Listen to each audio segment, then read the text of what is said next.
आवाज येतोय ना सगळ्यांना? काल मेडिटेशन मध्ये आवाज नव्हता येत का? नसेल येत ना मेडिटेशन मध्ये आवाज, तर मला तेव्हाच सांगत जा, म्हणजे लगेच इम्प्रूव्ह करता येईल. मला मेडिटेशन झाल्यावर सांगितलं की आवाज नव्हता येत असं. ते तेव्हाच्या तेव्हाच सांगितलं तर मग नीट होतंय म्हणजे मेडिटेशन. चला आपण सुरू करूया. झाले आता 10 मेंबर झाले सगळे. 9 10. हा तर तिने आज आपला हा चॅप्टर आहे की ज्या लोकांनी आपल्या लाईफ मध्ये काही डिफरन्स क्रिएट केला असेल किंवा इम्पॅक्ट वाढला असेल, एखाद्या सजेशननी पण आपल्याला काही चांगलं वाटलं असेल किंवा ते असल्याने आपल्याला छान वाटत असेल, तर त्या लोकांचा आपण कसं मॅजिक प्रॅक्टिस मध्ये उपयोग करायचा आहे ते बघायचंय. आता ती चेअर आणि ते अल्बम ती निवांत बघत बसली कपाटातून काढून, आणि त्याच्यावर ती मॅजिक आपल्या लाईफ मध्ये कशी येते असं ते चित्र आहे. तर आपण चॅप्टर सुरू करूया. At times, our own light goes out and is rekindled by a spark from another person. Each one of us has cause to think with deep gratitude for those who have lighted the flame within us. Albert Schweitzer, Nobel Peace Prize winning medical missionary and philosopher.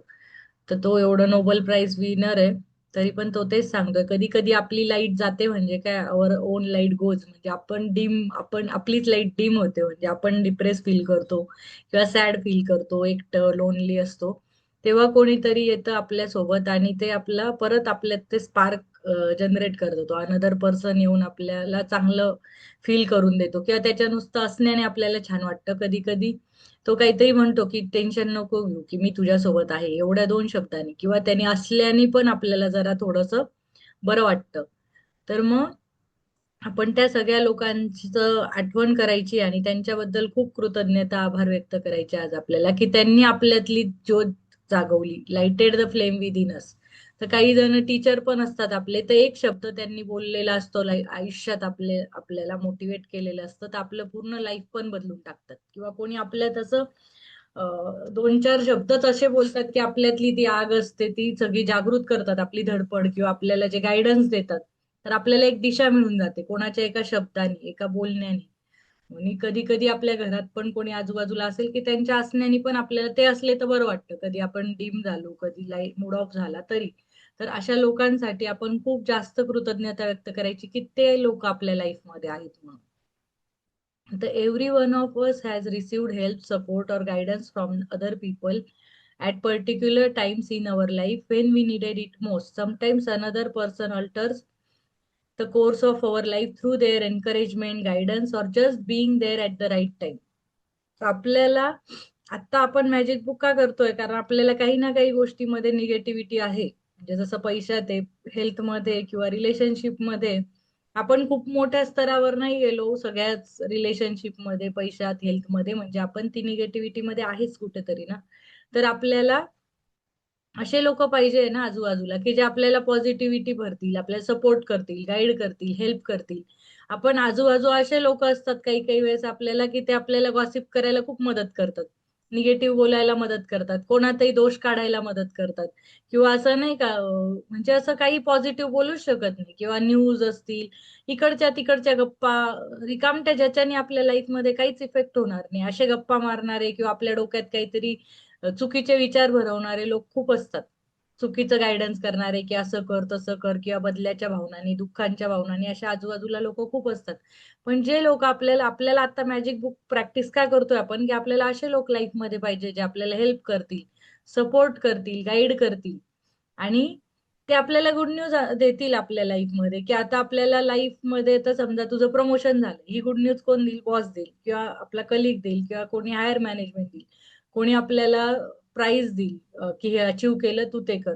किंवा घरातले पण म्हणतील की तू हे achieve केलं, किंवा तू हे छान काम करते, एक स्वयंपाक पण तू छान केला, तरी आपल्याला कोणीतरी अप्रिशिएट करेल. अशी माणसं आपल्या जवळ पाहिजे ना, की तुला बरं जरी नाहीये तरी मी आहे तुझ्यासोबत, आपण करून घेऊ. किंवा एखादा फिनान्शियल पण प्रॉब्लेम आला तर मी आहे सोबत, आपण सॉल्व्ह करून घेऊ. असं म्हणणारे लोक आपल्याला पाहिजे. मग आपल्याला ह्याचा अबंडन्स पाहिजे, म्हणजे आपल्याला कशात समृद्धी पाहिजे? म्हणजे पैशात पाहिजे, हेल्थमध्ये पाहिजे, रिलेशनमध्ये पाहिजेच आहे, पण अशा चांगल्या माणसांमध्ये आपल्या आजूबाजूला असे चांगले माणसं असले पाहिजे, की ज्यांना ज्यांना पाहिल्यावर आपल्याला, आपण डिप्रेस असो, सॅड असो, आपल्याला चांगलं वाटलं पाहिजे, किंवा एक उमेद जागवली पाहिजे, त्यांनी गाईड केलं पाहिजे. तर ह्याच्यात आपल्याला आता अबंडन्स पाहिजे. तरच आपल्या लाईफच्या सगळ्या बाजूंनी सर्व अंगांनी समृद्धी आपल्याला फील होईल, आपल्याला शांती फील होईल, पीस फील होईल. नाहीतर आपण खूप नाती कमवली, खूप हेल्थ कमवली, खूप पैसा कमवला, पण आजूबाजूचा असे लोक आहेत येऊन असे गॉसिप करतील, निगेटिव्हिटी भरतील, निगेटिव्ह बातम्या, निगेटिव्ह गोष्टी पॉइंट आउट करतील, ह्याचं हे चुकलं, त्याचं ते चुकलं. तर मग आपण त्या बाबतीत समृद्ध नाही झालो. म्हणजे आपलं तिथे मॅनिफेस्टेशन कमी पडतंय त्या ड्रीम्स मध्ये. तर आपल्याला एकूण एक एरियामध्ये मॅनिफेस्टेशन करायचं, एकूण एक चांगले एरिया आपल्याला शोधायचे, की माझ्या आजूबाजूला चांगले लोक असले पाहिजे, चांगलं सर्कल असलं पाहिजे. त्याच्यासाठी आपल्याला ही ग्रॅटिट्यूड प्रॅक्टिस करणं आहे. कारण आपण एकटे किती अचीव्ह करणार आहे, कुठे कुठे जाणार, चांद चंद्र तारे सगळीकडे गेलो तरी आपल्याला गरज कोणाची आहे, सोबतीची कोणाच्या गरज आहेच ना. आपल्या आजूबाजूला चांगल्या माणसांची गरज आहेच. त्यामुळे जे माणसं आपण ज्याचे थँक्यू म्हणू ते वाढेल. त्यामुळे अशा माणसांचे शोधून शोधून आतापर्यंतचे आपण थँक्यू म्हटलं तर आपल्या लाईफमध्ये पुढे चांगले माणसं वाढतील. तर त्यांनी काय सांगितलं, की आपल्याला कधी ना कधी कोणीतरी हेल्प केली, सपोर्ट केलं, गाईड केलं फ्रॉम चाइल्डहुड तो आतापर्यंत, आपल्याला जेव्हा जेव्हा गरज होती. किंवा आपल्या पूर्ण कधी कधी लाईफची एखाद्याच्या शब्दाने, एका शब्दाने आपली पूर्ण डिरेक्शन चेंज होऊन जाते. त्याचं एन्करेजमेंट, त्याचं गायडन्स एवढं महत्वाचं असतं एका राईट टाइमला. किंवा तो तिथे त्या राईट, पूर्ण आयुष्यात तो माणूस कधीच नव्हता, पण एका राईट टाइमला तो होता ना तिथे. तर तरी आपल्या आयुष्याचं पूर्ण कोर्स ऑफ लाईफ, पूर्ण डिरेक्शन चेंज होऊ शकतं. And then life goes on and we tend to forget those times when one person touch us or change our life. आणि मग नंतर त्या माणसाने ते केलं, नंतर तो समजा आयुष्यातून चालला गेला, काही परिस्थिती झाली, आपण मोठे झालो, म्हातारे झालो, आपले रिलेशन दुसरीकडे गेले, तर त्या माणसाला आपण विसरून जातो, की त्या माणसामुळे आपण आपल्या लाईफमध्ये काहीतरी, आपल्या लाईफमध्ये टच झालं, आपल्यामध्ये काहीतरी टच केलं त्याने आतमध्ये आपल्या, की आपल्याला फील झालं, आपलं लाईफ चेंज झालं. पण आपण त्या माणसाला तेव्हाही थँक्यू नाही म्हटलो, कारण तो तेव्हा निघून गेला असेल आपल्या लाईफ मधनं. आणि नंतर आठवून पण आपल्याला लाईफ, आपण आपल्या डेली रुटीन मध्ये आपण एवढं बिझी होतो की कोणाची आठवण पण येत नाही आपल्याला, त्यांनी चांगलं केलं होतं. त्यामुळे त्यांना थँक्यू म्हणायचंय. तर sometimes you don't even realise the impact a person had until well into the future, when you look back on your life and realize that a particular person was pivotal in magically changing the direction of your life for the better. तर आपल्याला त्या माणसाचा तेव्हा impact पण नाही कळत. कधी कधी तो माणूस असतो, असं काही खूप मोठं गायडन्स नाही देत आपल्याला, पण तो तिथे असतो. आणि त्याच्या असण्याने पण खूप फरक पडतो. आता आपले वडील घरात आहेत खंबीर, तर त्यांच्या असण्याने भरपूर फरक पडतो, की ते आपल्या, ते आहेत म्हणून आपण सुरक्षित आहे. तेव्हा जेव्हा ते फ्युचरमध्ये आपल्याला कळतं, की तेव्हा ते तिथे उभे होते म्हणून आपल्याला खूप फरक पडला, आपलं लाईफ खूप चेंज झालं. पण आपण ते कधी कधी लक्षात पण नाही येत, रिअलाइज पण नाही होत. किंवा एखाद्या माणसाने छोटासा रोल केला असेल आपली काळजी घेणं ना, अबोल राहून, शांत राहून, तर आपल्याला ते लक्षात नाही येत, हा आहे, काय एवढं काय त्याच्यात. पण तो गेल्यावर किंवा आपण मोठे झाल्यावर नंतर रिअलाइज होतं, की त्या माणसाने आपल्या लाईफमध्ये खूप मोठा आपल्यावर इम्पॅक्ट करून गेलाय तो माणूस. The person may have been a teacher or coach, an uncle, aunt, sibling, grandparent, or any family member. They may have been a doctor, nurse, or best friend. They may have been the person who introduced you to your current partner or to a particular interest that become one of your greatest passions.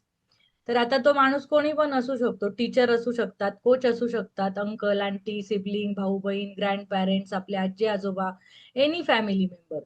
आपल्या फॅमिलीमध्ये वेगवेगळे लोक guide करतातच ना. मोठे बहीण भावंड असतील तर ते आपल्याला कसा अभ्यास कर, कसा नको करू ते गाईड करतात. आई वडील असतील तर आपल्याला हे मित्र कर, ते मित्र कर, नाही तर इथे ह्या शाळेत टाकायचं की त्या शाळेत टाकायचं, हे आपले आई वडील गाईड करतात. ते आपल्या वतीने डिसिजन घेत असतात, की यांचे हा कोर्स केला तर चांगलं होईल, याला ह्या शाळेत टाकलं, ह्या गाण्याचा क्लास लावला किंवा तो स्पोर्टचा क्लास लावला तर चांगलं होईल, ते करत असतात. किंवा काही टीचर असतात, ते सांगतात, तो एखादा सब्जेक्ट एवढा छान शिकवतात की आपल्याला पुढे जाऊन त्याच्यामध्येच आवड निर्माण होते. किंवा एखादे डॉक्टर नर्स पण असतील, की त्यांना पाहून, एखादे डॉक्टर एवढे छान असतील की त्यांना पाहून कोणी इन्स्पायर होऊन डॉक्टर बनत असेल. किंवा इंजिनियर, डॉक्टर, नर्स, जे पण बेस्ट फ्रेंड बघून. त्यामुळे हे लोक जे आपण असे शोधायचे आता आपल्या लाईफमध्ये, आपण कोणाकडनं इम्पॅक्ट आपल्यावर झालाय. They may have been the person who introduce you to your current partner. म्हणजे आता आपला जो नवरा आहे, करंट आपला नवरा बायको, त्यांना इंट्रोड्यूस पण कोणीतरी केलं असेल ना. आता मध्यस्थी ज्या अरेंज मॅरेज मध्ये असतात किंवा लव्ह मॅरेज ज्यांचं असेल, पण ती ओळख होण्यामध्ये पण तिसऱ्याचा भाग, म्हणजे जे अरेंज मॅरेज मध्ये मध्यस्थी माणूस जो लग्न जमवतो आणि त्याच्या पद्धतीने आपल्याला जर चांगला नवरा बायको कोणी मिळालं, तर त्याने आपल्याला इंट्रोड्यूस केलं त्या नवऱ्याला किंवा बायकोला, त्याच्यामुळे आपलं लाईफ चांगलं झालं ना. नाही तर हा नवरा बायको व्हायची काय चान्सेस होते. त्यांनी ओळख करून दिली म्हणून माझं लाईफ फ्युचर कशावर डिपेंड आहे, त्या नवऱ्यावर किंवा त्या बायकोवर डिपेंड आहे, त्या पार्टनरवर. तर त्या मध्यस्थीचे पण आपण कधीतरी थँक्यू म्हटले पाहिजे, की त्याच्यामुळे माझं लाईफ आता बेटर आहे. आता माझा डिवोर्स नाही झाला किंवा काही नवरा वाईट नाहीये किंवा काही नाही. तर त्याचे म्हणा, किंवा आपलं ग्रेट पॅशन आहे, ग्रेटेस्ट पॅशन आपल्याला काय कधी कधी कळतच नाही आपल्याला काय करिअर केलं पाहिजे किंवा मला कशात आवड आहे. तर ते आवड तो करिअर पाथ आपल्याला शोधून द्यायचं काम कोणीतरी करतं. तर may be they were someone you didn't even know and they appeared in your life very briefly performing a random act of kindness that touch you to the core. तर कधी कधी आपल्याला आठवत पण नाही, एकदम क्षणभंगूर वेळेसाठी ते होते आपल्या लाईफमध्ये, पण त्यांनी एकदम रॅन्डम ऍक्ट ऑफ काइंडनेस, काहीतरी छोटा काइंडनेस त्यांनी केला असेल ना, तरी ते तुमच्या पूर्ण आतमध्ये हृदयाला स्पर्शून गेले असतील ते लोक. तर मला एकदा आठवतं, मी लहानपणी 7वी-8वीला होती, तर माझ्या घरापासून स्विमिंग पूल आहे ना खूप लांब होतं. तेव्हा असे बिल्डिंग मध्ये स्विमिंग पूल नव्हते. असं लांब जावं लागायचं मला, 2 बस बदलून म्हसरूळ टू गंगा इकडे त्र्यंबक रोड, म्हणजे आमच्या इथून खूपच लांब होतं. आणि तेव्हा मी 7th-8th ला काहीतरी जायची. आणि माझे एकदा लिमिटेड पैसे असायचे, जेवढे बसला लागतात जायला आणि यायला तेवढेच असायचे, 5-10 रुपये एक्स्ट्रा. तर तेवढे पैसे कोणीतरी चोरले आणि मला यायला पैसेच नव्हते घरी अजिबात. तर त्या एका बाईनी, म्हणजे मला असं झालं आता मी काय सांगू, कुठे सांगू, बस तेव्हा फोन नाही काही नाही, तिथे बस स्टॉप वरून कुठे लँडलाईनला फोन करणार मी 8ला असताना. 2003, 2-3 मध्ये कधीतरी होतं हे. आणि मग त्यांनी मी असं झालं आता हे कोणाला बोलू काय, मी पूर्ण बस स्टॉपवर सगळे लोक बघते की कोणी मला मदत करेल का. पण मी विचारू कसं ना, की मला पैसे द्या घरी जायला. आणि काहीच चान्स नव्हता, पप्पा कुठेतरी ऑफिसला लांब असतील, आई घरी, फोन कोणाला करायचा, फोन पण नव्हता, फोनलाही पैसे नाही आणि फोन जवळ नव्हता पण लँडलाईन साठी. मग मी तिथे शेवटी एवढे श्रीमंत माणसं बघून पण आहे ना, आपण गरीबाला शोधतो की एखादा गरीब जो त्याला माझ्यावर दया येईल आणि तो पैसे देईल. तर ती एक बाई गरीब वाटली मला. तिला मी म्हंटल मला 5 रुपये दे, मला जायचंय. आणि माझं तेव्हा आहे ना, मी बारीक होती, तर जेव्हा माझं फुल तिकीट लागायचं, पण मी छोटी दिसल्यामुळे ते हाफ तिकीट मध्ये पण कधी कधी घरी येऊन जायचे आणि मला 2 बस बदलायला लागायच्या. तर त्या बाईनी मला 5 रुपये दिले. हाफ तिकीट 3 रुपये होतं आणि फुल तिकीट 5 रुपये, 5 रुपये होतं. तर ती बसली पुढे आणि मी बसली मागे. त्या कंडक्टरला देऊन त्या बाईनी दिले, तिला विश्वासच नव्हता, पण मी सांगितलं असं की चोरीला गेले, तुम्हाला वाटतं का माझ्या तोंडाकडे पाहून की मी खोटं बोलेल किंवा मी चांगल्या घरची नाही किंवा मी चोरी करेल असं. मग त्या बाईनी 5 रुपये दिले मला कॉईन. आणि ती पुढे बसली, मी तिला लपून पटकन आहे ना कंडक्टरला 5 रुपयाचं फुल तिकीट न काढता हाफ तिकीट काढलं, कारण मला पुढच्या बसला 3 रुपये अजून पाहिजे होते. तर तिने बघितलं की हिने तर हाफच तिकीट काढलं आणि माझ्याकडनं 5 रुपये घेतले. त्या बाईनी माझ्याकडनं 2 रुपये परत घेऊन घेतली, बोलली की नाही तू तर खोटं बोलली. म्हणलं अहो मला अजून एक बस बदलायची म्हणून. मग ती बोलली नाही नाही मी नाही देऊ शकत, ती गरीबच होती स्वतः. मग तिने 2 रुपये घेतले परत. मग ते पुढचे मी एकाच पंचवटीत पोहोचली स्टॉपला. पुढच्या स्टॉपचे पैसे आता मी कुठून भरू. मग मी बसमध्ये बसून घेतलं, मग कंडक्टरच्या गयावया करू असं करत बसली. तर तो कंडक्टर ऐकायलाच तयार नाही, तो म्हणे रोज कोणी ना कोणी असं काहीतरी भेटतं, मी नाही ऐकणार असं तसं. आणि मग एक आई आणि मुलगी चालले होते, ती मुलगी कॉलेजला असेल, त्या मुलीला वाटली दया, तिची आई नव्हती मदत करणार. त्या मुलीने बोललं की मम्मी तू नको देऊ, मी माझ्या साठवलेल्या पैशातनं काढून घे, पण त्या पोरीला पैसे दे, तिला घरी जायचंय. मग संध्याकाळ झालेली, त्या बाईनी माझे पैसे भरले आणि मग मी घरी पोहोचली. तर त्या दिवशी मी एवढ्या लांबून 2 बस बदलून 10-15 किलोमीटर 8वी-7वीतली मुलगी कशी आली असती. तर त्या एक ऍक्ट ऑफ काइंडनेस. आता त्या लोकांचे मला नाव गाव काहीच माहित नाहीये की ते कोण होते, काय चेहरे पण नीट आठवत नाही. पण त्या ऍक्ट ऑफ काइंडनेसने, माझ्या एक रॅन्डम ऍक्ट ऑफ काइंडनेसमुळे, ती गरीब का बाई असे ना, तिने 3 रुपये तरी मला दिले. आणि त्या बाईने जे दुसऱ्या मुलीने मला 3 रुपये दिले, त्या 6 रुपयात मी त्या दिवशी घरी पोहोचली. नाही तर काय झालं असतं डोंट नो, कारण मला काहीच आयडिया नव्हती मी कशी पोहोचेल. म्हणजे असे लोक असतात जे अननोन असतात, पण आपल्या लाईफमध्ये ते कायमच्या आयुष्यभर मला ती गोष्ट नेहमी लक्षात राहील. आणि मी तेव्हापासून पैसे कायम जपून ठेवते आणि 2-3 कप्प्यांमध्ये ठेवते, की जे चोरीला पण गेले तर दुसऱ्या कप्प्यात पैसे राहतील माझे. तर मी नेहमी प्रवास केले, मग मला कधी असं आली नाही अडचण, पण ते लोक लक्षात राहिले. तर my grandfather gave me my love for books, cooking and the countryside. तर ती सांगते रॉन्डावन, तिचे ग्रँडफादर जे होते, नाही ग्रँडमदर, सॉरी, आजी जी होती तिने मला बुक्स दिले कुकिंगचे आणि गावाकडचे काहीतरी तिच्या कंट्री साईडचे ते बुक्स दिले तिला. आणि by sharing her love of those things with me, all of them affected and change the course of my life. तर ते ते बुक्स दिले फक्त तिच्या आजीने, तरी तिचं लाईफ चेंज झालं. कारण तिचं cooking became a passion of mind for over 20 years. My love of books eventually led to me becoming a writer, and my love of the countryside has influenced where I have lived throughout my life. म्हणजे तिचे किती 3 बुक्समुळे तिचं पूर्ण life change झालं. एक तर कुकिंगमध्ये तिचं passion आलं. दुसरं ते कंट्री साईड म्हणजे गावाकडचे बुक्स दिले म्हणून ती गावाकडेच तिला कंट्री साईडला राहायला आवडत असेल तर ती ती पूर्ण आयुष्यभर तिथे राहिली.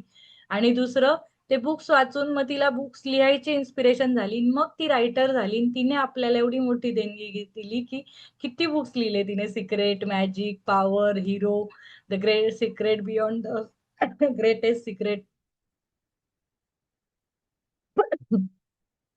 तर इतकं सगळं म्हणजे तिला रायटर व्हायची इन्स्पिरेशन तिच्याकडून आली. तर तिच्या आजीने फक्त ते बुक्स दिले प्रेमाने. म्हणजे किती मोठा इम्पॅक्ट होऊ शकतो. My grandmother also discipline me with a steel hand to say thank you. At the time, I thought she was just teaching me to be polite. It was only later in my life I realized that teaching me to say the magic word was the greatest gift my grandmother ever gave me. She is not alive anymore, but I continue to be grateful to her for the huge influence she had on the course of my life. Thank you, grandma. तर तिच्या आजीने तिला discipline लावलं की सगळ्यांना कोणी काही केलं तर थँक्यू म्हणायचं. तर ती बोलली की ती किती मोठी टीचिंग होती की तिला तेव्हा लहानपणी कळली नाही ती टीचिंग. तिला लहानपणी वाटलं की माझी आजी फक्त मला असं पोलाईट हंबल व्हायला शिकवते. पण तिला नंतर लाईफमध्ये कळलं की तिने थँक्यूवर पुस्तकच लिहून टाकलं एवढं मॅजिक. तर तिने लाईफ चेंजिंग ते पुस्तक लिहिलं आणि तिचं टीचिंग तिला कामी आलं. Thank you words are greatest gift of my grandmother ever give me. तिच्या आजीने जे सगळ्यात मोठं ग्रेटेस्ट गिफ्ट दिलं तिला की थँक्यू म्हणायला शिकवलं. तर ती आता जिवंत नाहीये तिची आजी, पण तिने तिच्या लाईफमध्ये ह्यूज इन्फ्लुएन्स केला ना. म्हणजे आता ह्या बुकची देणगी म्हणजे तिच्या आजीचीच आहे असं वाटतंय. कारण ती रायटर पण बनली, थँक्यू पण शिकवलं, तिचं पॅशन पण कळलं. तर हे सगळं तिच्या ग्रँडमामुळे झालं.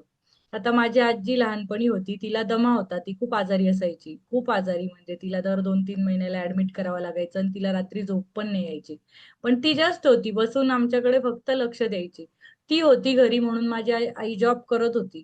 पण जेव्हा तिने आजी वारली मग माझ्या आईला जॉब सोडायला लागला आणि मग ती आमच्या बरोबर थांबली. म्हणजे आजी काहीच काम नव्हती करू शकत घरात, काहीच नव्हती करत. पण ती नुसती असण्याने पण आमच्या घराला किती आधार होता की घरात कोणी येईल की जाईल की कोणी येऊ नाही शकत, पोरांकडे लक्ष राहील. माझे काका काकू पण काहीतरी काम करायचे तर त्यांची मुलगी होती छोटी, तिला झोका देत असायची ती.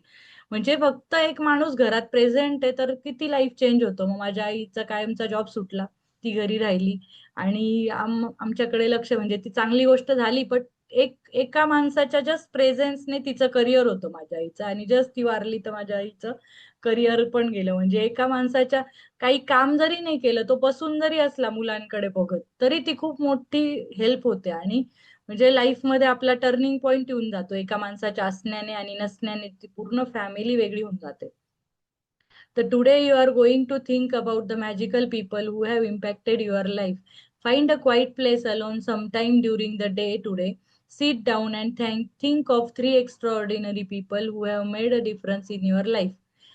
Once you have your 3 people, work with one person at a time and talk out loud to each person as though they were present, telling him or her the reason why you are grateful to them and how they affected the course of your life. आता आपण काय करायचंय, तिने सांगितलं 3 लोक घ्यायचे तुमच्या आयुष्यातले, एक्स्ट्रा ऑर्डिनरी पीपल घ्यायचे की त्यांच्यामुळे तुमच्या आयुष्यात खूप डिफरन्स झाला. तर ते 3 लोक असे घ्यायचे. तर समोर बसलाय, जसं आपल्या आता तो समोर पर्सन बसलाय आणि आपण त्याला थँक्यू कसं म्हणू की तू होती किंवा तू होता म्हणून हे झालं, तुम्ही मला हे गाईड केलं, तुमच्या असण्याने मला ही हेल्प मिळाली, मला तेव्हा खूप मेंटली सपोर्ट गरजेचा होता, तो झाला. असं म्हणायचंय की जसं समोर तो माणूस सोफ्यावर किंवा चेअरवर बसलाय असं त्या माणसाशी बोलायचंय. म्हणजे आपण जेव्हा एकटे असू तेव्हा, आणि एकटे जरी नसलो तर दार लावून आपली आपली प्रॅक्टिस करायची. नसेलच तशी होत, तुम्हाला बोलून नाही करता येत असे, तर त्याला लेटर लिहा. तर 3 माणसं असे चूज करायचे की त्यांना पूर्ण लेटर लिहा, ज्या ज्या फिलिंग्स तुम्हाला होत्या. तुम्हाला रडायला आलं तरी चालेल, काही नाही. जेवढं तुम्ही डीप फील कराल ना त्यांच्याबद्दल की त्यांनी आयुष्यात तुमच्या किती मोठा इम्पॅक्ट केला, तेवढं तुम्हाला छान वाटेल. आणि ही सगळ्यात चांगली प्रॅक्टिस आहे ती की जास्त ग्रॅटिट्यूड फील करण्याची. आणि तिने 3 पेपर लिहिले. पण तुम्ही आयुष्यातले सगळे लोक घेऊ शकता. जसं माझ्या आजीचं तुम्ही सांगितलं की ती आजारी असली होती, बघत होती, पण तरी आम्हाला खूप आधार होता. आणि ती खूप भोळी होती, इतकी भोळी ना की ती कोणाला पण लगेच हेल्प करायची. म्हणजे ती शिकलेली नव्हती, तिला नोटा पण नाही कळायच्या. ती दुकानदारालाच विचारायची, ती कधी दुकानात तिला जावं नाही लागायचं. पण इन केस कधी गेली तर ती दुकानदारालाच विचारायची, बाबा 10ची कोणती, 20ची कोणती, तुला किती पैसे झाले ते तू घेऊन घे. इतकी ती भोळी होती.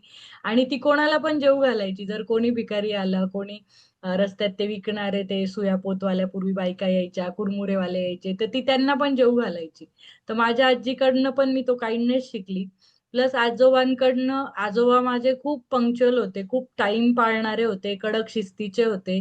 आणि त्यांना पण हे भजन वगैरे करण्याची, कीर्तन सगळं आवड होती. तर त्यामुळे पण काही गोष्टी आपल्याला ऑलरेडी माहीत असतात. ते वारकरी पंथातले होते, वारीला जायचे माळकरी होते. तर त्या गोष्टी पण आपल्यात आपोआप येतात. ते भजन, कीर्तन, ती आवड किंवा वारीची, ज्ञानेश्वरीची ज्या पण आवड आहेत त्या त्यांच्याकडून आल्या असतील. आणि ते खूप स्ट्रिक्ट आणि समोर तोंडावर बोलणारे स्पष्ट वक्ते होते. ते समोर कोणी कोणी मोठा माणूस असला तरी ते घाबरायचे नाही. ज्याची चूक आहे त्याला ते बरोबर सांगायचे, ज्याचा कान पिळायचं तेवढं बरोबर करायचे, ज्याच्याशी गोड बोलायचं ते बोलायचे. तर ते त्या गोष्टी शिकली असेल, की पंक्च्युअल राहणं, वेळेवर कामं करणं, ते मी शिकली असेल. परत आपले आई वडील असतात, वडिलांच्या वेगळे गुण असतात, की त्यांच्या लिडरशिप क्वालिटीज, मनी हँडलिंग, त्यांचं सगळ्या लोकांना खूप सर्व्ह करतात, सगळ्यांना खूप हेल्प करतात, सगळ्या नातेवाईकांची जबाबदारी, घरातल्यांची जबाबदारी, बहीण भावंड भाचे सगळे पुतणे सगळ्यांची जबाबदारी घेणं, सगळ्यांना सर्व्ह करणं, ते शिकलो असू. आईने पण सगळ्यांचं, तिचा इगो बाजूला ठेवून शिकलेली असून पण सगळ्यांची व्यवस्थित सेवा करणं, सासू सासऱ्यांचं करणं, ते चांगुलपणा आपल्यात येतो. नंतर टीचर, आता आमच्या शेजारी जे होते, की एक इंजिनियर काका काकू होते. आणि त्या काळी आमच्या घरात एवढं शिकलेलं कोणीच नव्हतं. आमची सगळी फॅमिली गावाकडची होती आणि मुली तर जनरली 12वी शिवाय, 12वीच्या पुढे कोणी शिकायच्याच नाही. आणि ते काका काकू इंजिनियर असून त्यांना मुलगी एक झाली आणि एकच मुलगी होती त्यांना. दुसऱ्या मुलाची त्यांनी वाट नाही बघितली. तर ते आमच्या इथे सगळ्यांना सरप्राइझिंग वाटायचं, की त्यांनी एकच मुलगी असून पण त्यांनी दुसरं नाही होऊ दिलं, असं तसं. आणि त्या मुलीला पण इंजिनियर केलं. तर ते माझ्या घरी येऊन नेहमी सांगायचे, आमच्या इथे 12वी झालं की लग्न करायचे, की नाही हिला शिकू द्या, हिला शिकू द्या. तर मी नेहमी त्यांचा आदर्श ठेवायचे, की नाही ते शिकलेत ना, आपण पण शिकायचं. प्लस माझी मैत्रीण होती एक पूजा, आणि तिची आई पण त्या काळी 1987 साली तिने कम्प्युटर इंजिनिअरिंग केलेलं होतं. तेव्हा कम्प्युटर लोकांना माहित पण नव्हतं. आणि तिच्या घरी मी नेहमी जायची. ती माझी खूप बेस्ट फ्रेंड आहे लहानपणापासून. तर तिच्या आईने नेहमी वेगवेगळे कोर्सेस त्या काळी केले, जॉबला लागली, खूप सिटीज तिने बदलले. एकटी बाई ती सिटीज बदलायची, मुंबई, पुणे, अहमदाबाद, चंदीगड, कुठे कुठे होती. आणि तिचे बाबा आणि माझी मैत्रीण ते दोघं घरात राहायचे. त्यांच्याकडे त्या काळापासून, तेव्हा कोणीच म्हणजे धुणा भांड्याला पण लवकर बाई नाही लावायचे, कामवाली बाई मेड नाशिकला. त्यावेळेस त्यांच्याकडे सगळ्या कामांना मेड होत्या, आपल्या स्वयंपाकाला पण होत्या. तिला सांभाळायला एक मुलगी त्यांनी आणली होती गावाकडनं, ती 24 तास तिच्या बरोबर 6 महिने राहायची, थोडे दिवस सुट्ट्या घेऊन परत. तर मी तेव्हापासून ठरवलं होतं, की नाही, की आपण पण मोठं झाल्यावर आपण इंडिपेंडंट होणार, आपण कमवणार, आपल्या घरी पण मेड असणार. जरी आपण असू कामाला पण तरी मेड पण असणार, स्वयंपाकाला बाई असणार. हे आपले स्वप्न लहानपणी बिल्ड होत जातात. आणि हे आपण कोणाला तरी, तिच्या आईने मला बसून कधी शिकवलं नाही, की बाबा तू हे कर आणि असं कर. पण आपण त्यांच्याकडनं कळत न कळत इन्स्पिरेशन घेतो. तर त्यांच्याकडून मी खूप इन्स्पिरेशन घेतली, की आपल्या कोणत्याच नातेवाईकात एवढी स्ट्रॉंग लेडी नाहीये. आता बाकीच्या पण आपण बघितल्या असतील, किरण बेदी असेल, काय आपल्या इंदिरा गांधी असतील, त्या होत्या. त्या सगळ्या इन्स्पिरेशन होत्याच मला. इंदिरा नुई होत्या. बट त्या लांब होत्या. आपल्या जवळ जो समोर दिसतो तो जास्त इन्फ्लुएन्स करतो आपल्याला. तर तिची आई कायम काही ना काही शिकत असायची, जॉब करत असायची. तर मला नेहमी कौतुक असायचं, की ती एकटी बाई, आणि दुसरं की तिच्या वडील पण तिला सपोर्ट करायचे. तिच्या आईला कधीच त्यांनी म्हटलं नाही, की तू कुठे जाऊ नको. त्या काळी एकट्या बाईनी पुण्या मुंबईला जॉब करणं, रूमवर राहणं, आणि ते नाशिकला वीकेंडला 15 दिवसात नाही येणं खूप विशेष होतं, जेव्हा आम्ही 4थी-5वीत होतो. आणि माझी मैत्रीण ती लहान असल्यापासून ती पण घरातल्या जबाबदाऱ्या घ्यायची. जरी कामाला बाई असल्या पण काहीतरी त्या सुट्टी घेतली, काही घरातले कामं करावे लागले, तिला दुकानातनं काही गोष्टी आणाव्या लागल्या, भाजीपाला आणणं. तिला लहानपणापासून सगळं कळायचं, की काय आणलं पाहिजे घरात, काय जबाबदारी, जी मला कधीच नव्हती. कारण माझे आई-पप्पा सगळं करून घ्यायचे. माझ्यापर्यंत कधी कप धुणं पण यायचं नाही आणि माझ्या आईने मला कधी कामांना पण नाही लावलं. माझे सगळे रिलेटिव्ह माझ्या आईला ओरडायचे, की हिला स्वयंपाक येत नाही, एवढी मोठी झाली, हिला भांडे धुवायला लावत नाही, काहीच नाही. पण माझ्या आईची पण त्याबद्दल धन्यवाद आहे, की तिने मला शिकण्यावर खूप फोकस केलं. तिने मला कधी कामाला नाही लावलं. तर असे सगळेजण आपल्या लाईफमध्ये नोईंगली, अननोईंगली. आणि जी माझी मैत्रीण होती, ती तुळजापूरचं मूळ गाव होतं. तिच्याकडे मी 10वीच्या सुट्ट्यांमध्ये 10 दिवस राहायला गेली होती. तर तिच्या गावी पण तिच्या आत्या, काका, काकू, सगळे मला ओळखतात. तिच्या मावश्या वगैरे सगळं खानदान मला ओळखतं आणि ते सगळे खूप हायली एज्युकेटेड आहे.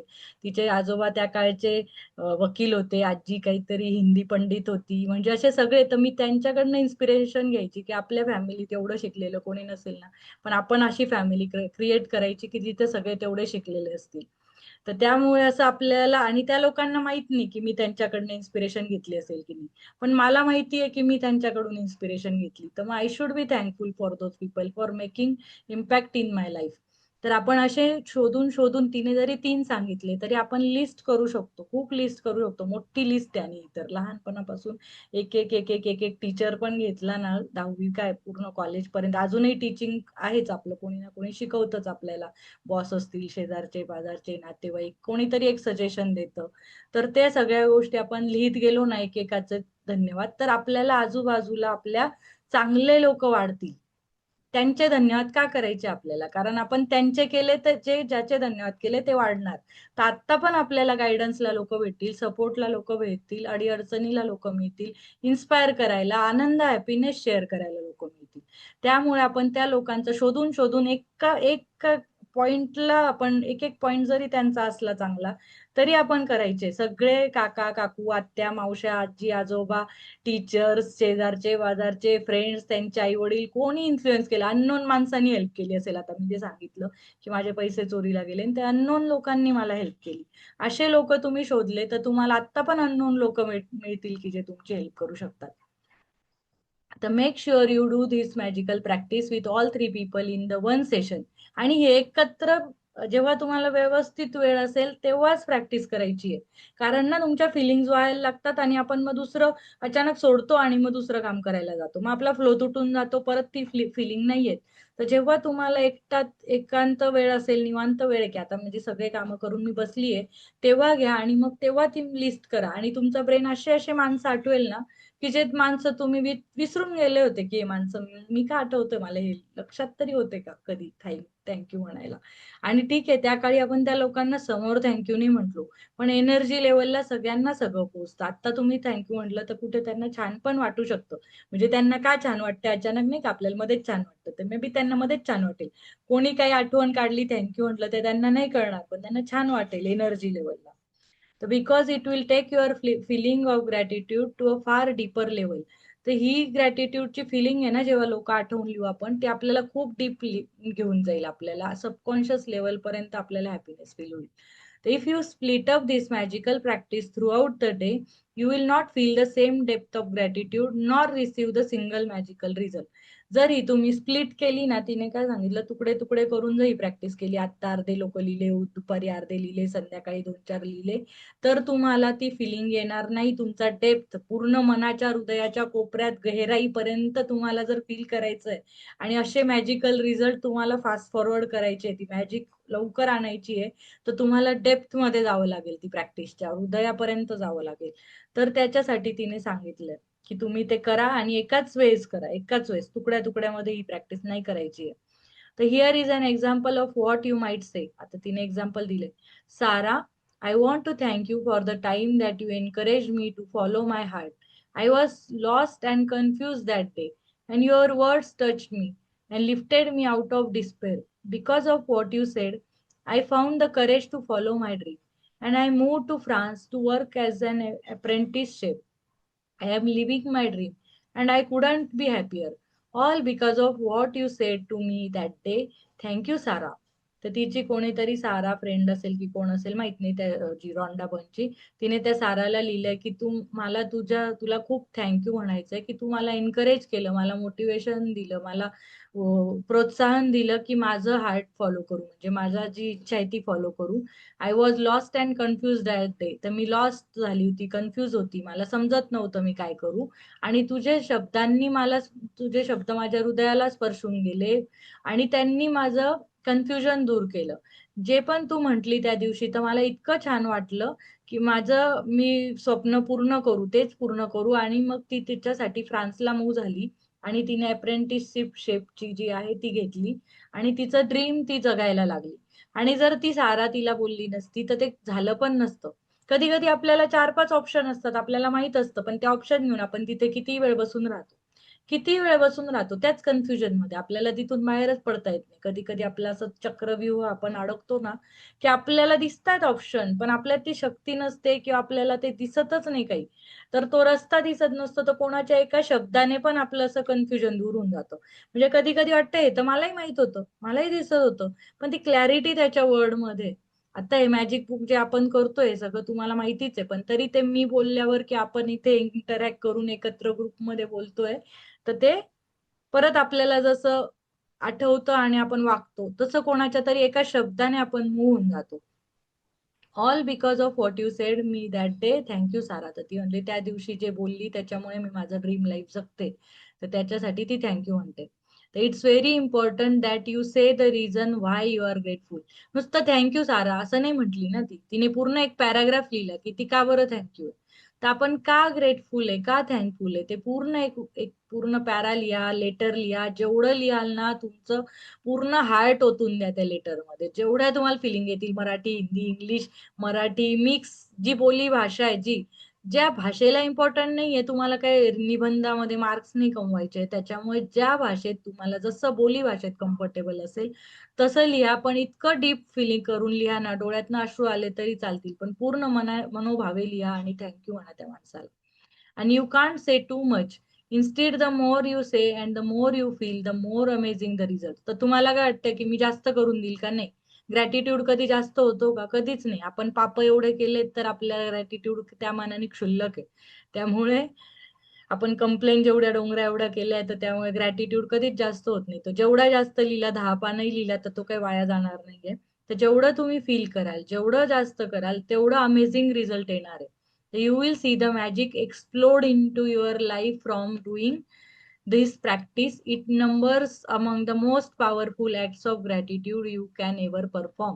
तर तिने काय सांगितलंय, ह्या प्रॅक्टिसमुळे मॅजिक एक्सप्लोड होऊन जाणार आहे तुमच्या लाईफमध्ये, एक्सप्लोड. कारण ही सगळ्यात मोस्ट पॉवरफुल टेक्निक आहे. कारण आपली माणसांची एनर्जी आहे ना, आपण कसं म्हणतो मला नजर लागली, मी गोष्ट काहीतरी सांगितली मला लगेच नजर लागली, मी आज छान दिसलो मला नजर लागली. म्हणजे तुम्हाला इन्स्टंट नजर कशी लागते, तुम्ही आता तयार होऊन गेले, लगेच कोणीतरी पाहिलं, लगेच तुम्हाला नजर लागली. आपण आज चांगली न्यूज शेअर केली, मला नजर लागली. ही कशी पटकन लागते. तर मग आपण जसं थँक्यू म्हटलं, तर ते पण आपल्याला पटकन लागेल ना. वाईट नजर जशी, तर कोणीतरी अप्रिशिएट पण करत असतं. नुसतं वाईटच लागतं का? दोन्ही अँगल असतात, कोणत्याही गोष्टीच्या दोन बाजू असतात, एक चांगली बाजू, एक वाईट बाजू. जर वाईट नजरेचा आपण एवढा विचार करतो, तर आपल्याला चांगली नजर लागेल अशा पण गोष्टी आपण केल्या पाहिजे ना. चांगलं कोणी अप्रिशिएट केलं पाहिजे, कोणाच्या आपल्याबद्दल भावना चांगल्या आल्या पाहिजे. तर तुम्ही जेवढं थँक्यू डीप फील कराल, तर तो असं बॉम्ब सारखी फुटेल ही मॅजिक प्रॅक्टिस, आणि आपल्याला खूप पॉवरफुल रिझल्ट येतील. त्यामुळे तुम्ही हे सगळं व्यवस्थित प्रॅक्टिस करा, ही चांगली बसून एकाग्रचित्त.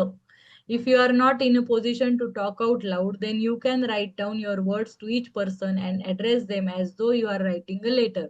जर तुम्ही कोणाशी आता घरात असून सगळे असताना जर मोठ्याने नाही बोलू शकले, तर तुम्ही त्या पर्सनला लेटर लिहू लिहू शकता.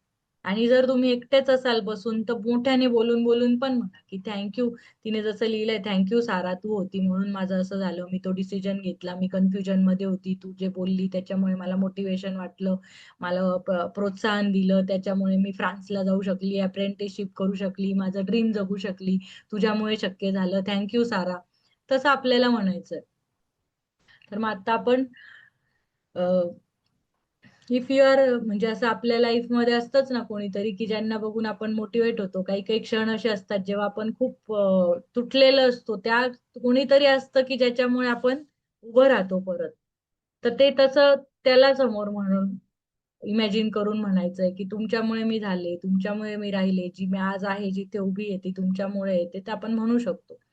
तर if you are not in a position, हे झालं. When you have completed this practice, you feel a huge difference in the way that you feel. The evidence of gratitude power working is always that first and foremost, it makes you happy. तर तुम्ही याचा instant result कसा बघू शकता, huge difference तुम्हाला काय होईल की जशी तुम्ही ते लेटर लिहिलं ना, किंवा तुम्ही तोंडी बोलले त्या माणसाला थँक्यू, तो नाहीये समोर, तुमचं तुमचं एकट्यामध्ये त्याचं नाव घेऊन बोलायचंय. तर तुम्हाला ह्यूज डिफरन्स हा होईल की तुम्हाला काय फील होतंय ना हे चेंज होऊन जाईल. म्हणजे तुम्हाला दुःखी फील होत असेल किंवा ओके ओके असेल तरी तुम्ही लगेच हॅपी फील कराल. कारण त्या सगळ्या मेमरीज तुमच्या रन होतील, पास्ट टेन्सच्या जेवढ्या पण मेमरीज रन होतील ना, तर तुम्ही लगेच तुमचा मूड शिफ्ट होईल. आणि ग्रॅटिट्यूडची पॉवर वर्क होते याचा प्रूफ काय, की ते तुम्हाला हॅपी करतं. जर तुम्हाला छान फील झालं तर म्हणजे झालंय ना, ती प्रॅक्टिसचा काहीतरी इफेक्ट झाला. म्हणजे आपले हॅपी केव्हा फील होतं, जेव्हा आपल्या पूर्ण शरीरात काहीतरी केमिकल सिक्रिट होतात, हॅपी हार्मोन सिक्रिट होतात, तेव्हा आपल्याला हॅपी फील होतं. जर एक लेटर लिहून, पॉझिटिव्ह लेटर लिहून आपल्या शरीरात हॅपी हार्मोन सिक्रिट होत असतील, तर आपण ते केलं पाहिजे. ते आपल्याला लगेच हॅपी वाटतंय म्हणजे मॅजिक वर्क होतंय. The secondary evidence of gratitude power is that you attract wonderful things. आणि दुसरी, पहिला इफेक्ट तर आपल्याला हॅपी फील होतं, त्या माणसाला एवढं छान हॅपी, आपण लेटर लिहिलं, थँक्यू म्हटलो, आपल्या मेमरी जागृत झाल्या, आपल्याला छान वाटलं. आणि दुसरा प्रूफ हा मिळतो की आपण वंडरफुल थिंग्स आपल्या आयुष्यात अट्रॅक्ट करतो. म्हणजे दोन्ही साईडला, एक तर आपल्याला पण हॅपी वाटते, परत आपल्या आयुष्यात चांगल्या गोष्टी पण येत आहेत. तर दोन गोष्टी होत आहेत आपल्या लाईफमध्ये, हे दोन प्रूफ आपल्याला मिळत आहेत. And as if all that was not enough, the happiness you feel after practicing gratitude also attracts more wonderful things, which will make you even happier. म्हणजे पहिला हॅपीनेस कमी पडला असेल तुम्हाला, लगेच हॅपी फील झालं त्याच्या आठवणी काढून, तर दुसरा अजून हॅपीनेस याच्याने येईल का तुमच्या आयुष्यात वंडरफुल गोष्टी व्हायला लागतील, त्याचा पण हॅपीनेस म्हणजे double happiness. That's the magic of life and that's the magical power of gratitude. तर ही आपली पॉवर ऑफ ग्रॅटिट्यूड आहे की आपल्याला हॅपियर हॅपियर हॅपियर हॅपियर व्हायला ती चान्स देते. तर आजच मी एक लेख वाचला, त्याच्यामध्ये काय वाचलं की टेन्शन म्हणजे काय. तर टेन्शन जे असतं ना, टेन्शनचा मराठी अर्थ आहे ताण. ताण का होतो आपल्याला, जसं रबर ताणलं तर रबरावर टेन्शन निर्माण केलं तर जेवढं ताणलं जातंय तेवढं ताणलं जाईल, त्याच्या पुढे गेलं तर ते तुटून जाईल. तशी माणसाची पण कपॅसिटी आहे ना, ताण घ्यायची, काहीतरी टेन्शन घ्यायची कपॅसिटी आहे. त्याच्या पुढे घेतलं तर मग ते शारीरिक आपल्यावर इफेक्ट होतो. तर टेन्शन काय येतं आपल्याला, तर आपण कधी कधी पास्ट टेन्स मध्ये जे शोक दुःखाच्या गोष्टी झाल्या त्याच आठवत बसतो. सारखं आपलं माइंड तिथेच जातं, तेच दुःख तेच दुःख तेच दुःख. पण आपली बॉडी कुठे आहे? इथे. आणि आपण कुठे, मन कुठे? तिथे. आणि आपल्या बॉडीचा काहीतरी एक स्पीड आहे, जसं आपल्याला जेवायला एक वेळ लागणार आहे तर लागणार आहे, जेवण बनवायला थोडा वेळ लागणारच आहे, जेवण भांडे धुवायला तेवढा वेळ लागणारच आहे. किंवा एक बेबीला जन्माला यायला 9 महिने लागणारच आहे. एकदम टेक्नॉलॉजी आली आणि 1 महिन्यात बाळ झालं असं तर नाही होणार. किंवा मनात वाटलं आता मला बाळ पाहिजे, झालं बाळ, लगेच असं नाही होणार. म्हणजे मन तर तुमचं कुठेही जाऊ शकतं, पण शरीराला काहीतरी गती आहे, त्याचा स्पीड ठरलेला आहे, तो त्या स्पीडच्या पुढे शरीर पळू नाही शकत. आता तुम्ही ठरवलं 1 किलोमीटर मला पळायचंय, तर ते 10 मिनिटं पहिले लागत असतील, मग 4 मिनिटं, 3 मिनिटं, पण तेवढे तर मिनिटं लागणार आहे. पण मन किती फास्ट पळतं, मन लगेच तिथे असतं. मन पास्ट मध्ये जातं, मन बालवाडीत जातं. आणि मन 80 वर्षाचा मी झाल्यावर कसा म्हातारा दिसेल किंवा म्हातारी दिसेल ते पण इमॅजिन करतो. म्हणजे मन क्षणात, लहानपणात तर क्षणात 80व्या वर्षी. पण आपलं शरीर असतं ना, ते इथे प्रेझेंट मध्ये बॉडी आहे. आणि बॉडीला नाही पळतायत त्या मनाच्या स्पीडने. आणि आजकाल जे आपण स्क्रोलिंग करतोय त्यामुळे मन खूप पळतं आणि बॉडीची स्पीड मॅच होत नाहीये मनाचा आणि बॉडीचा. मन फ्युचरमध्ये, पास्टमध्ये, असं तसं चिंतांमध्ये सतत असतं. त्यामुळे बॉडी ते टेन्शन घेते की बाबा तू किती पळतोय, मला झेपत नाहीये. आता तू हे हार्मोन सिक्रेट केले बालवाडीतले छान आनंदी, आता तू म्हातारपणाचे हार्मोन सिक्रेट करतोय, मला टेन्शन घ्यायला लावतोय. म्हणून बॉडीवर तो ताण येतोय आणि तो रबरासारखं ते स्ट्रेच होतोय. माइंड इकडे आणि बॉडी इकडे, या दोघांमध्ये त्या स्पीड मॅच न झाल्यामुळे ताण निर्माण होतोय, मग बॉडी कोलॅप्स होते. तर ह्याच्यासाठी मॅजिक प्रॅक्टिस का उपयोगी मी एका एक्झाम्पल देते की मॅजिक प्रॅक्टिस तुम्हाला प्रेझेंट टेन्स मध्ये आणते. प्रेझेंट टेन्स मध्ये आपली बॉडी आली ना तर ती ताण अजिबात घेणार नाही. म्हणजे माइंड पण प्रेझेंट टेन्स मध्ये आणि बॉडी पण प्रेझेंट मध्ये, तिला कुठेच पळावं नाही लागत आहे. तर आपल्याला काय फील होईल? शांती. मेडिटेशन मध्ये काय शांत फील होतं? आता मी रोज मेडिटेशन घेते, का शांत फील होतं? कारण तुमचं पूर्ण लक्ष, मी बोलते त्याच्यावर आहे, तुमच्या बॉडीवर आहे. तुमची बॉडी तिथेच आहे, मन तिथेच आहे, तिथेच आता प्रेझेंट टेन्स मध्ये म्युझिक चालू आहे, प्रेझेंट टेन्स मध्ये माझे शब्द चालू आहे, तुम्ही ते ऐकतायत, त्यामुळे पीसफुल वाटतं मेडिटेशन मध्ये.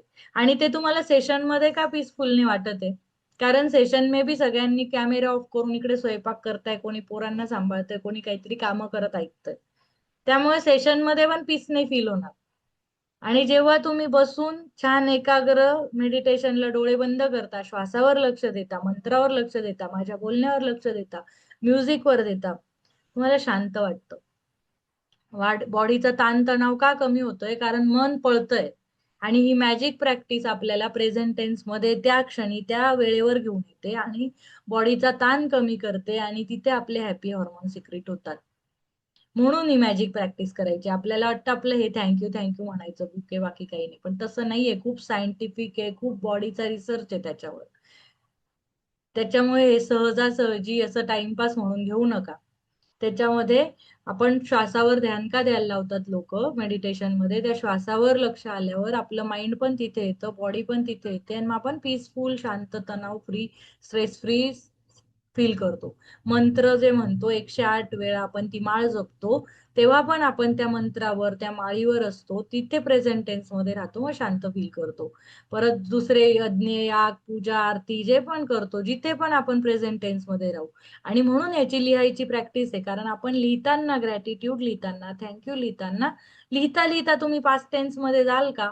म्हणजे जर पास्ट टेन्स मधलं लिहित असाल तर तेवढंच जाल. जसं मी लहानपणीच लिहिते की माझ्या बालवाडीच्या टीचर खूप प्रेमळ होत्या, खूप छान होत्या, त्यांनी मला खूप प्रोत्साहन दिलं, तर मी तेवढाच पास्ट टेन्स बघेल आणि तो पण हॅपी वाला. जो हॅपी आनंदी आहे तोच बघेल. तर तिथे माझं मन शांत होईल की माझी बॉडी पण तिथे आणि मन पण तिथे. आणि मी समजा फ्युचर बद्दल थँकफुल असेल तर मी असं छान ना, मी 60व्या वर्षीपर्यंत हेल्दी राहणार आहे, मी जिम करत राहणार आहे, मी हेल्दीच खाणार आहे, तरी माझी बॉडी 60व्या वर्षी, तर बॉडी, विचार, लिहिणं सगळं एकाग्र आहे.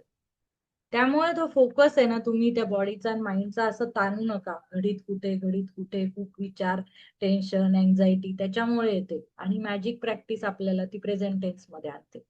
तर मॅजिक प्रॅक्टिस नंबर 12, आपण डे 12 ला पोहोचलोय. Magical people who made a difference. Count your blessings, make a list of 10 blessings, write why you are grateful, reread your list, and at the end of each blessing say thank you, thank you, thank you, and feel as grateful for that blessing as you can.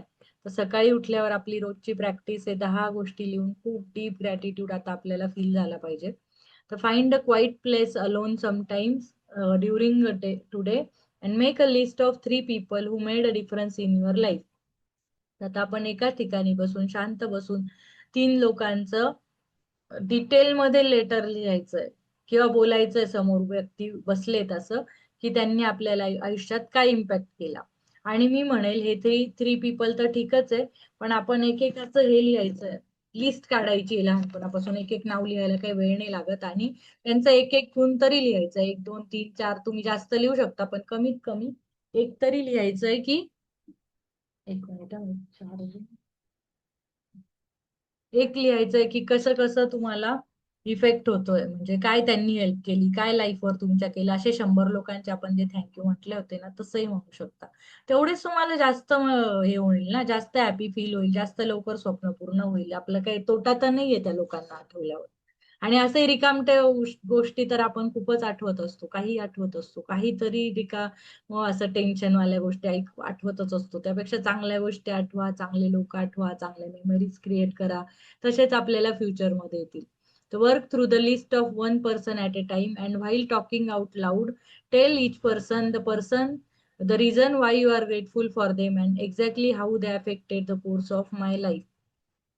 तर माझ्या त्या person बद्दल लिहायचं आहे, 1 person बद्दल, त्यांच्याच बद्दल loud बोलायचं. एकटे तुम्ही असाल तर त्यांना रिझन पण द्यायचंय की मी तुम्हाला का आभार व्यक्त करते, तुम्ही माझ्या आयुष्यात काय फरक पाडला, की मला मदत केली किंवा मला मोटिवेट केलं, मला गाईडन्स केलं, मी हे करिअर निवडू का ते करिअर निवडू का मी जॉब कोणता निवडू, किंवा मला चांगलं शिकवलं, चांगलं ग्रामर, चांगला इतिहास, काहीतरी भूगोल काहीतरी शिकवलं, किंवा कधी मला माझ्यासोबत कोणीच नव्हतं तेव्हा तुम्ही मला हेल्प केली, तेव्हा माझ्या दुःखाच्या वेळेस धावून आले, किंवा फिनान्शियल मदत केली, त्या लोकांना आठवून आपण त्यांचं थँक्यू म्हणू शकतो. एक मिनिट हा.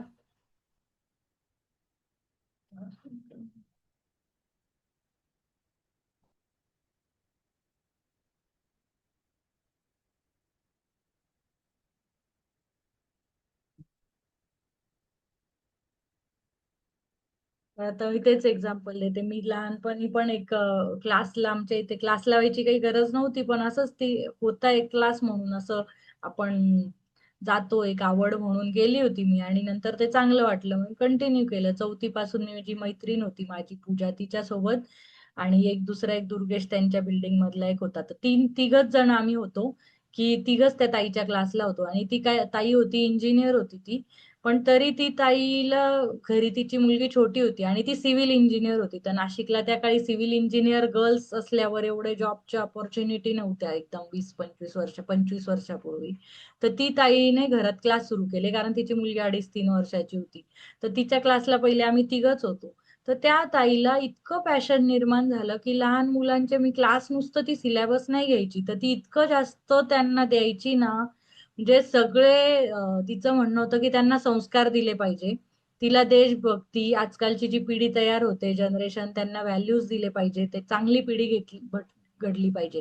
तर ती नुसती क्लासच नव्हती घेत, चौथीलाच होतो आम्ही, 50 रुपये फी घेत असेल, तर ती क्लासच्या पलीकडे एवढा सिलेबस पूर्ण करून घ्यायची. ते तर शिकवायचीच तिने आम्हाला, कधीच गाईड जे रेडीमेड आन्सर असतात ना, ते कधीच लिहू दिले नाही. ते लिहिले की तिला कळून जायचं की हे दिले. ती गाईड आमच्या घरातनं पॅरेंट्सला सांगायची की ह्यांचे गाईड एकतर घेऊच नका, आणि घेतले तर माझ्याकडे जमा करा. ती एक एक आन्सर आणि आमच्या भाषेत लिहायला लावायची. तिने आमची भाषा एवढी इम्प्रूव्ह करून घेतली की तुमची भाषा मला कळते, तुम्ही लहान मुलं आहेत ना, तुम्ही तुमच्या भाषेत लिहा. जे रेडीमेड गाईडचे बुकिश आन्सर्स असतात ते नका लिहू. परत तिने देशभक्ती इतकी शिकवली. 15 ऑगस्ट, 26 जानेवारी ती तिच्या बिल्डिंगमध्ये 3 पोरांना घेऊन पण आम्हाला सेलिब्रेट करायची. नंतर तिच्या थिंकिंग वाले लोक तिने जमा केले, म्हणजे ते त्यातले कोणीच टीचर नव्हते, लाईक ते कोणी बीएड डीएड केलेलं नव्हतं, सगळे इंजिनियर किंवा वेगवेगळ्या बॅकग्राऊंडचे कोणी पण होते. पण ज्यांना मुलांच्या लाईफमध्ये काहीतरी फ्युचर जनरेशन मध्ये इम्पॅक्ट करायचा होता, तिने 3 मुलापासून ते 10 मुलं क्लासला आले, पुढे क्लास होत गेले, आणि तिने वेगवेगळ्या विषयांना तिच्या जसे ज्यांना ज्यांना, आणि सगळे वर्किंग होते वेगवेगळ्या लेवलला वर्किंग होते. कोणी ती ती एकटी घरी होती, बाकीचे तिचे मिस्टर जे होते ते एमआर होते, ते जॉबला जायचे. दुसरे एक कम्प्युटरच्या फील्डमध्ये होता, एक उमेश दादा तो होता शिकवायला, एक पल्लवी ताई म्हणून होती, तिचं काहीतरी स्वतःचं प्रोफेशन होतं. ते सगळे लोक त्यांच्या बिझनेसमधनं त्यांच्या ऑफिसेसच्या टाइमला ऍडजस्ट करून आमच्या क्लासेसला यायचे, आणि त्यांना फी घेणं हे त्यांचा मोठो नव्हता.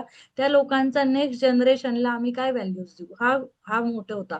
तर मी चौथीपासून अशा लोकांपर्यंत कॉन्टॅक्टमध्ये, तर त्यांनी ती करत करत करत तो क्लास एवढा मोठा केला, आणि त्या क्लासचं नाव दिलं नंतर संस्कार निकेतन. त्या संस्कार निकेतनची नंतर त्यांनी शाळा केली. ती शाळा पण अशा प्रायोगिक तत्वावरच्या ज्या शाळा असतात ना, वेगळ्या शाळा असतात, ज्यांचे रूल्सच वेगळे असतात, जे नॉर्मल आपले असतात, हेच हे असाइनमेंट करून आणा, ते करा, पॅरेंट्सला सांगा, अशा टाईपची शाळा नाहीये ती, मराठी शाळा आहे.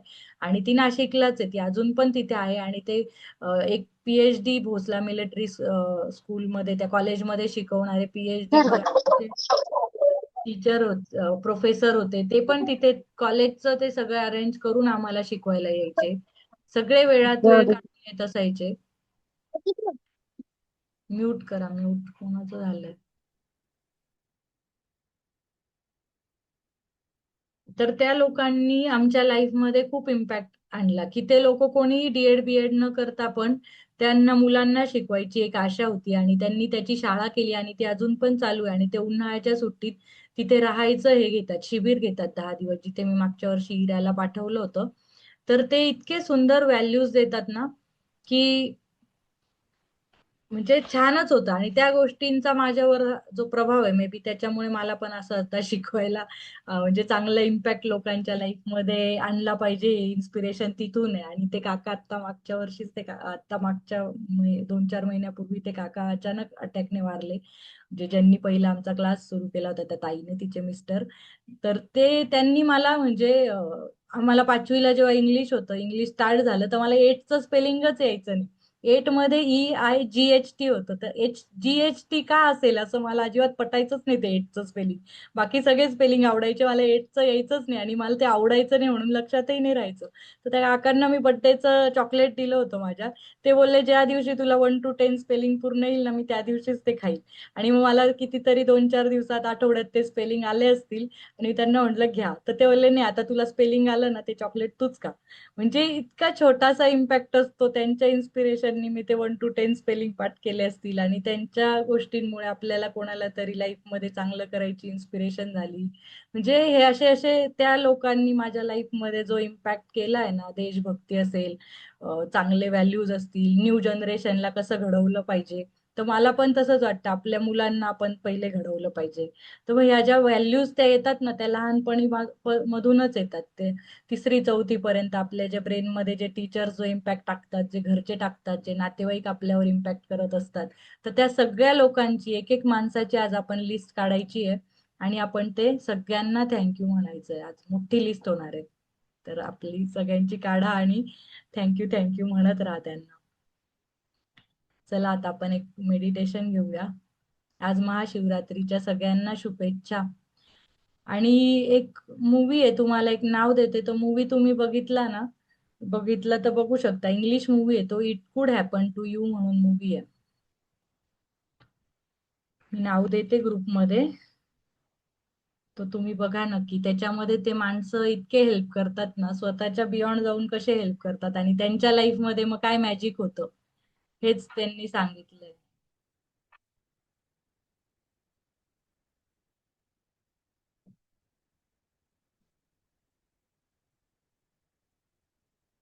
आवाज कमी ठेवते आणि माझा आवाज जास्त.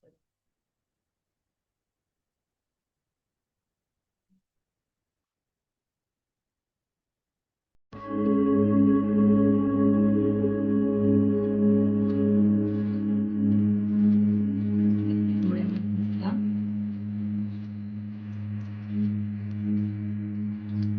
श्वासावर लक्ष द्या.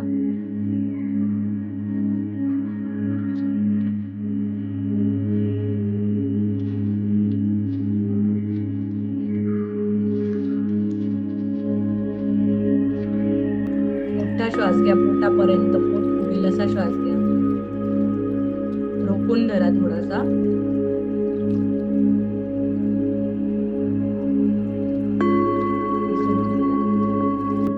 बाहेर रोखून धरा. मोठा श्वास घ्या. 5 काउंट पर्यंत.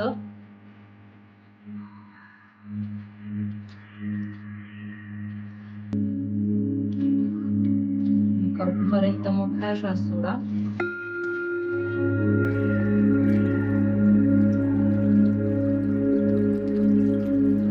फील करा सकाळी आपण उठलोय. आपल्या आईने सकाळी आपल्याला शाळेत जायला उठवलंय छान. आपण छान उठलो, आंघोळ केली, फ्रेश झालोय. त्याच्यानंतर आपण छान दूध वगैरे घेऊन शाळेत गेलो.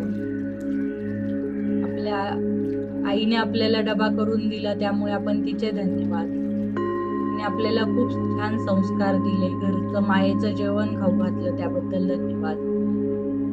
आपल्याला पप्पा सोडायला आले असतील शाळेत, किंवा पप्पा नसतील तर कोणी रिक्षावाले काका किंवा कोणी मित्रांसोबत मैत्रिणींसोबत आपण शाळेत गेलो असतो. त्या सगळ्यांचे धन्यवाद ज्यांनी मला सोबत केली. शाळेत गेलो, तिथे माझ्या आवडत्या क्लास टीचर दिसत आहेत मला. त्या क्लास टीचर ज्यांनी माझ्यावर खूप प्रेम केलं, मला गाईड केलं, मला मला तो विषय एकदम सुंदर समजावून सांगितला. आणि माझ्या त्या शाळेत खूप छान जिवलग मित्रमैत्रिणी होते, ज्यांच्या सोबत मी माझा टिफिन शेअर करायचे. त्यांच्या घरचा मी टिफिन खायचे, माझ्या घरचं त्यांना द्यायचे. त्यांच्या आईच्या हातचं जेवण पण मला खूप आवडायचं.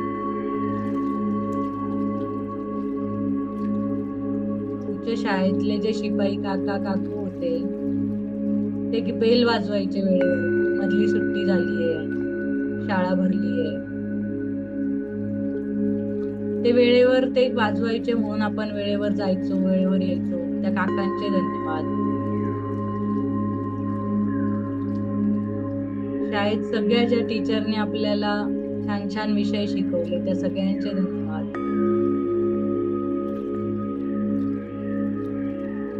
आपल्या शाळेच्या बाहेर जे चिंच, बोर किंवा काही पण खायला जे चॉकलेट तुम्हाला मिळत असेल, चिवड्या, बिस्किट, ते दुकानदार आपल्याला प्रेमाने ते द्यायचे. आपण ते 4 आण्याचं, 8 आण्याचं, रुपयाचं चॉकलेट घ्यायचो.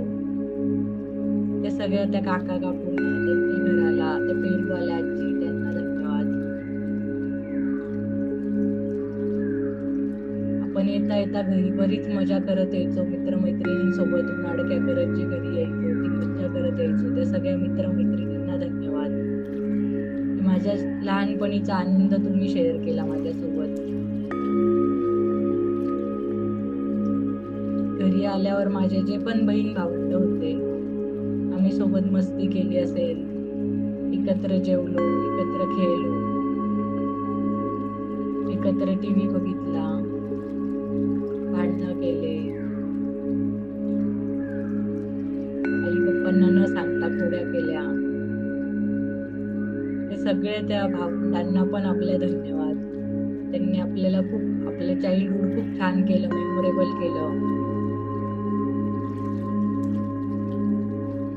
आपल्या घरी काका काकू येत असतील किंवा आपण सोबत राहत असू लहानपणी, त्या सगळ्यांचे धन्यवाद. त्या सगळ्या काका काकूंकडनं पण आपण काही ना काही शिकत गेलो किंवा त्यांनी आपल्याला सपोर्ट केलं असेल काही ना कोणत्या वे मध्ये. काका काकांच्या मुलांनी, आपल्या आत्या दिवाळी दसरा येत असतील, त्यांचे धन्यवाद. आपल्या शेजारचे जे पण आपले आवडते शेजारी होते, ज्यांच्या घरी आपण येत जात असतो, त्यांचे धन्यवाद.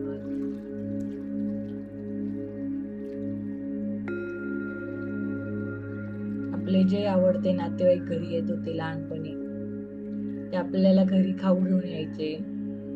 कधी 10 रुपये 5 रुपये आपल्याला जाताना द्यायचे आणि आपलं खूप कौतुक करत असायचे. त्यांचा धन्यवाद. आपण जसं जसं मोठे होत गेलो तसं आपल्याला 10वी नंतर आता काय विषय घ्यावा, कोणतं करिअर करावं हे समजत नव्हतं. त्याच्यासाठी कोणीतरी हेल्प केली असेल आपल्याला, त्यांचा धन्यवाद.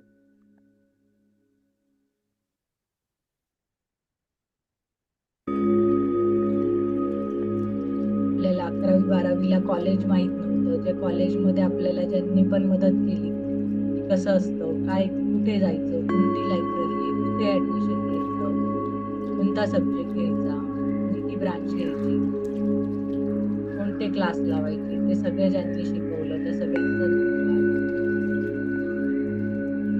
कॉलेजचे टीचर्स, कॉलेजचे फ्रेंड्स, त्यांनी आपलं कॉलेजचं लाईफ छान केलं, त्यांचा धन्यवाद.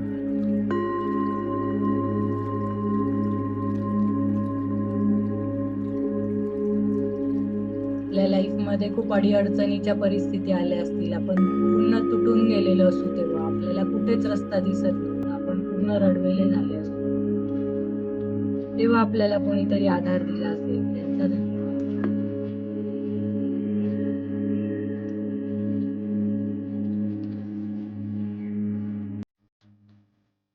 पण कुठे पहिल्या जॉबला लागले, त्यांनी आपल्याला जॉब दिला, त्यांनी सुचवलं आणि त्या जॉबवर आपल्या त्या बॉसने घेतलं असेल, इंटरव्ह्यू एचआरने, ज्यांनी पण आपल्याला घेतलं, त्यांचा धन्यवाद. आपले पहिल्या ऑफिस मधले कलीग, पहिला बॉस, पहिली कंपनी, त्यांनी आपल्याला खूप शिकवलं. आपण कॉलेजमधनं आलो होतो, आपल्याला काहीही माहित नव्हतं. त्यांनी आपल्याला खूप शिकवलं, आपल्याला सांभाळून घेतलं, आपल्याला गाईड केलं. त्यांचा धन्यवाद. त्यानंतर आपलं लग्न झालं असेल तर आपल्या परफेक्ट लाईफ पार्टनरशी आपल्याला ज्यांनी भेटवून दिलं, ज्यांनी आपल्या लग्नात धावपळ केली, मध्यस्थी केली, त्या सगळ्यांचा धन्यवाद. आपलं लग्न पार पडायला 100 लोकांची गरज असेल, सगळे लोकांनी जे अननोईंगली आपले सगळं पार पाडण्यामध्ये, सक्सेसफुल करण्यामध्ये जी मदत केली असेल, त्यांना धन्यवाद. आपला लाईफ पार्टनर असेल जो आपल्याला कायम सांभाळून घेतोय, कायम समजून घेतोय, आपल्या सुखदुःखात आपण कायम सोबत आहेत, त्यांचा धन्यवाद.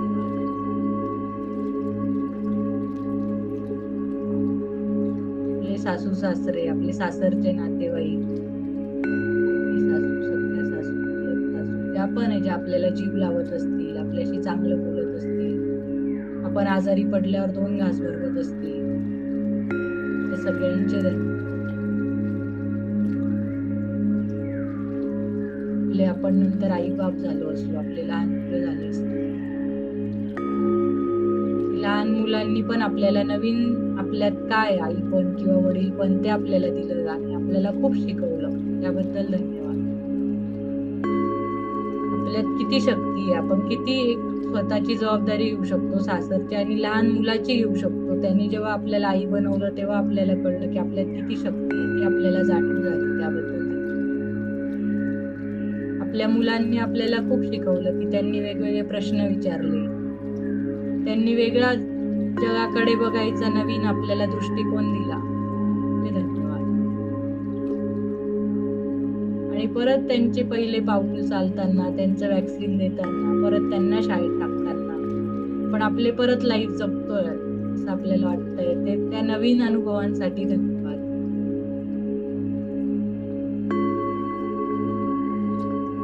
त्यांची जबाबदारी पार पाडताना त्यांचं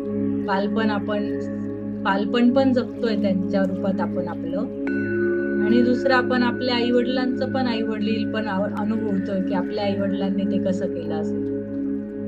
हे सगळे अनुभव आपले लहान मुलं आपल्याला देत आहेत आणि ते फ्युचरकडे घेऊन जात आहेत, आपल्याला नवीन गोष्टी शिकायला भाग पाडतात, त्याबद्दल धन्यवाद. आपल्या लाईफ मध्ये आता जे सगळे धावून आले आपल्या सुखदुःखात, कोणी नातेवाईक, मित्र मैत्रीण, शेजारचे, कोणी पण ज्याची तुम्हाला आता आठवण येते, त्यांना धन्यवाद. त्यांनी आपल्याला खूप मोठ्या संकटातून वाचवलं, त्याचे शतशः ऋणी व्हा, एकदम मनापासून त्याला धन्यवाद. तुमच्यामुळे मी आज आहे.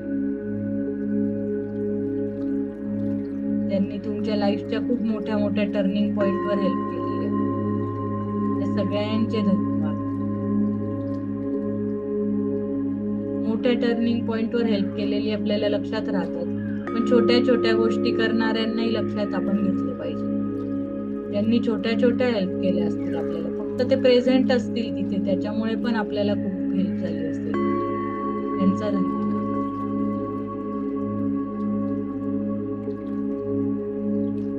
आपले काका, मावशी, आत्या, मामा, आजी आजोबा, पप्पांचे मित्र, आईच्या मैत्रिणी, त्यांचे दूरचे नातेवाईक, सगळ्यांचा धन्यवाद. आपल्या आता करंट सर्कल मध्ये आपले फ्रेंड्स, आपले कलीग्स, आपला बॉस, आपलं ऑफिस, आपल्या सोसायटीतले लोक, जे पण आपल्याला आता खूप महत्वाचे आहेत आपल्या लाईफ मध्ये, आपल्याला खूप प्रेम करतात, जीवापाड जगतात, आपल्याला म्हणतात मी आहे, रहा कमी, मी आहे तुझ्या पाठीशी, सगळ्यांचा धन्यवाद.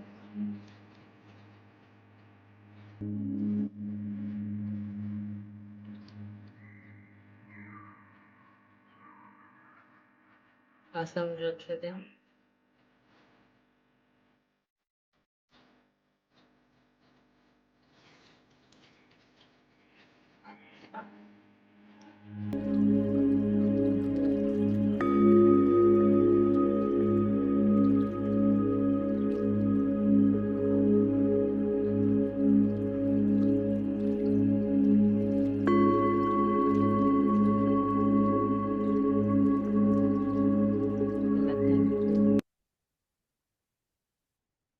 कोणी कोणी काही प्रॅक्टिसेस केल्या, काही बोलायचं शेअर, कोणाला एक्सपिरियन्स काही?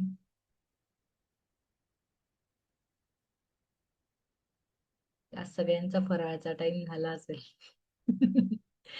चलो बाय बाय.